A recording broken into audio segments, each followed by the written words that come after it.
տեղի է ունենում պետական ծառայության կազմակերպված դեմոնիզացիա, այսինքն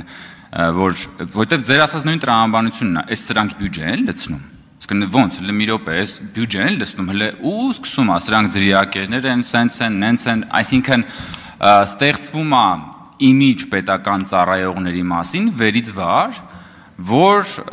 ուրեմն ամեն ինչ արվում աշխատավարձները բարձրացվում է միայն իրենց համար եւ ժողովրդին ոչինչ չեն տալիս այն դեպքում երբ որ հարյուրավոր միլիոն դոլարների թոշակ է բարձրացել, հազարավոր կիլոմետրեր ճանապարհ է կառուցվել, այդ միլիարդավոր դոլարները մուտք են եղել բյուջե եւ մյուս կողմից մենք տեսնում ենք, որ այսօր պետական ծառայությունը ունի լուրջ մրցունակության խնդրեմ շուկայում։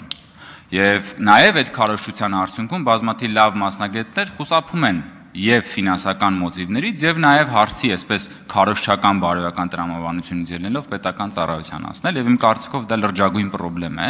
եւ ես ուզում եմ հասկանալ ձեր մոտեցումները թե մենք ինչպես անենք որ պետական ծառայությունը դարձնենք ավելի մրցունակ իմ համոզմունքն այն է որ մենք չպետք է տրվենք այդ քարոզչությանը որովհետեւ եթե մենք ուզում ենք որ այդ 4.2 միլիարդը դառնա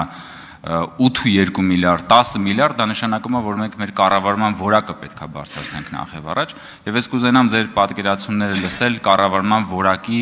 բարելավման մեր քայլերի, ապագա քայլերի վերաբերյալ։ Շնորհակալություն։ Շնորհակալ եմ, պարոն Գոնջարյան։ Անդիմությունն է դժգոհում կառավարման որակից։ Անդիմությունը դժգոհ է կառավար։ Ոչ, ես եմ դժգոհ կառավարության որակից, կառավարությունն է դժգոհ կառավարման որակից, խորհրդարանական մեծամասնությունն է դժգոհ կառավարման որակից։ Բայց եկեք, ինչպես ասում են, ծուռ նստենք, ուղիղ խոսանք։ Մի երկրում, որտեղ բնակավայրերի մի զգալի տոկոսում, էս էլ է թիվ, որը իմիջայլոց պետք է հաշվել։ Մանկապարտեզ չկա, դպրոցն էլ կիսավեր վիճակում, որտեղից պետք է լիներ լավ կառավարման համակարգ։ Մենք հասկանում ենք սա, թե չենք հասկանում։ Որտեղից պետք է լիներ լավ կառավարման համակարգ։ Մի երկրում, որտեղ բուհական համակարգի գործունեության մի զգալի հատվածը եղել է դիպլոմ վաճառելը, որտեղից պետք է լիներ կառավարման լավ որակ։ Մենք բացատրեք էլի։ Գալիս են քաղաքացիական հասարակության հետ ենք, այն օրը քննարկում է, տենց նեղ կազմով քննարկում է, ասում եմ, հա Ժորժ ջան, բերեք ձեր չնաշխարհիկ կադրերի ցուցակը, բերեք։ Չի կարա լինի, հա այն մարդիկ, ովքեր ի վիճակի են աշխատել, նրանք ասում են 5, 6, 3, 2 միլիոն դրամ ամիս պետք է աշխատավարձ տակ մեզ եւ գնում աշխատում են, էլ չեմ ասում հավասար պայմաններում ինքը գնում է ուրիշ տեղ աշխատում, ասում է զալա կա որը այսքան անեցքի տակ մի հատ էլ ամեն բանը մի կիլո տուն տարած հացի վրա 6 կիլո հետա անեցքի, ինձ պետք է կգնամ ինձ համար շորտերով բանով ամեն օր կգնամ գործի իմ փողը կաշխատեմ։ Բայց մենք պետք է հասկանանք ինչի է մեր ընկալումը կենտրոնացում է այսքան շատ կրթության վրա։ Չի լինում տենց, չի լինում, չի կարա լինի։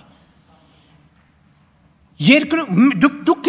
գնացեք գյուղ, մարզ, մտեք տեսեք մեր դպրոցների վիճակը, տեսեք 30 տարի մեր երեխեքը ինչ դպրոցներում են գնացել դասի, ահա և ձեզ պատասխանը, հա, մենք մեր մասին եմ ասում, բա ում մասին եմ ասում, բա ուրիշ, ինչ ասում եմ մեր մասին եմ ասում առաջին հերթին, և տեղ է հարցի պատասխանը, և կա հաջորդ մի բանը, Երբ որ տեսեք, մենք անդադ ասում ենք, դե պրոբլեմը կա, այս պրոբլեմը կա, այն պրոբլեմ, մեզ թվում է, թե այդ պրոբլեմը միշտ ինչ-որ ուրիշներն են անդադ, ուրիշների մասին է, չէ, մեր մասին է, ամեն ինչը մեր մասին է։ Կառավարման որակը, կներեք, մենք այսօր, ես պատական չասցի,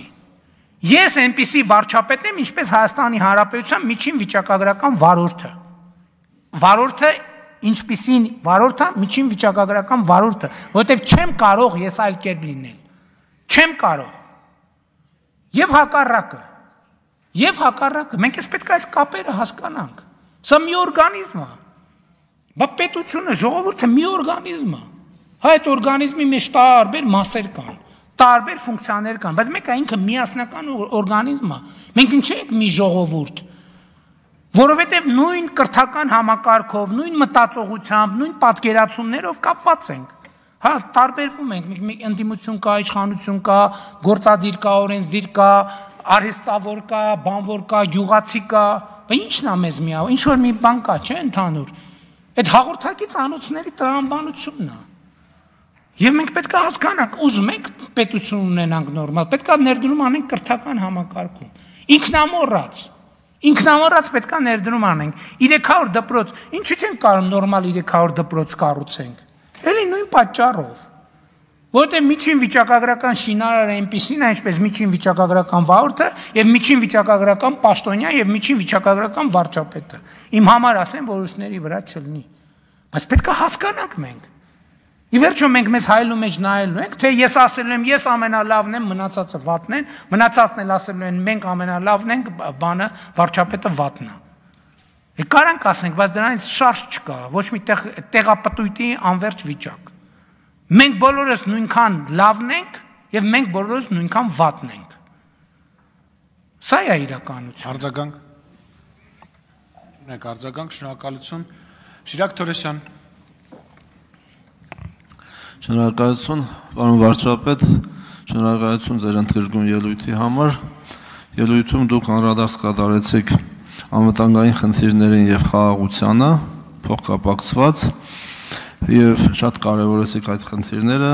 հացին հավասար, հացից առավել։ Ես կխնդրեի ձեզ մի փոքր ավելի մանրամասնել, որովհետեւ նախ անվտանգային խնդիրների կարևորագույն հատվածը մեր պաշտպանական համակարգն է, մեր բանակը, որտեղ վերջին տարիներին զգալի բարեփոխումներ են տեղի ունեցել, տեղի ունենում, նաև ֆինանսական շարժերն են զգալի ծավալով ավելացել։ Հնարավորության սահմաններում խնդրում եմ մանրամասնել, որովհետև ես նայում եմ ներկայացված ծրագրում, այստեղ բավականաչափ թվեր կան, իհարկե թվեր, որոնք նաև չեն հրապարակվում,